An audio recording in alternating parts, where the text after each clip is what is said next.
আসসালামু আলাইকুম সুপ্রিয় দর্শক, আশা করি সকলে ভালো আছেন। তুয়েবা বয়স মাত্র ৯ বছর, তারই চাচাতো বোন বয়স মাত্র ৮ বছর। দুজনে একসাথে খেলতো, দুজনে একসাথে ঘুরে বেড়াতো। দুজন ছিল দুই পরিবারের মধ্যমণি। তারা সবসময় দুইজনে একই সাথে যেত। এমনকি তারা দুইজন একই বিদ্যালয়েও পড়তো একই সাথে। কিন্তু একটি দুপুর, একটি পুকুর, একটি মুহূর্ত তাদের জীবনকে কেড়ে নিল এই পৃথিবী থেকে। কিভাবে কি হয়েছে চলুন দেখে আসা যাক। তুয়াইবা এবং ইয়াসমিন গত ১১ই জুন বুধবার তাদের বাড়ির একটি পাশে একটি পুকুরের ঘাসে তারা খেলা করতে যায়। তারা পুকুরের পাশে খেলা করতে যায় এবং তাদের বাড়ি কিশোরগঞ্জ জেলার করিমগঞ্জ উপজেলার পিটুয়া বাজার এলাকায় তাদের বাড়ি, এবং ওই যে পিটুয়া বাজারের যে সংলগ্ন একটি পুকুর রয়েছে, ওই পুকুরের পাশে তারা দুইজন গিয়েছিল দুপুরবেলা খেলা করতে। দুপুর গড়িয়ে বিকেল হয়ে যায়, সন্ধ্যা হয়ে যায়, তাও তারা বাড়িতে ফিরে আসে না।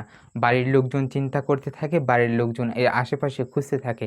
প্রথমে বাড়ির লোকজন খুঁজতে থাকে তাদের আত্মীয়র বাড়িতে, কিন্তু তাদের আত্মীয়র বাড়িতে তাদেরকে খুঁজে পায় না। সবার মাঝে আতঙ্ক কাজ করে, সবার মাঝে চলে আসে এক রকমের আতঙ্ক।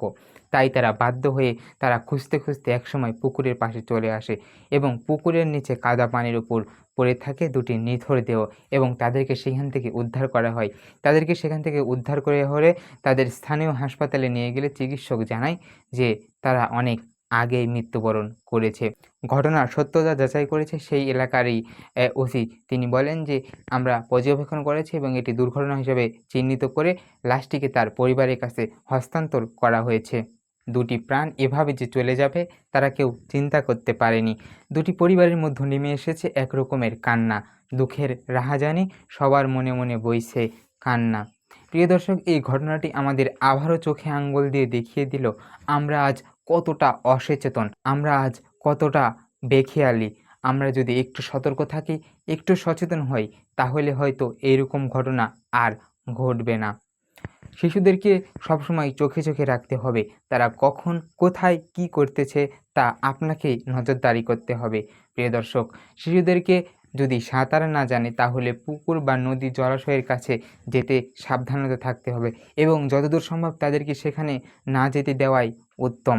কারণ একটি দুর্ঘটনা শুধু শিশুটির জীবন নয়, একটি পরিবারকে করে দিতে পারে একদম হতাশাগ্রস্ত।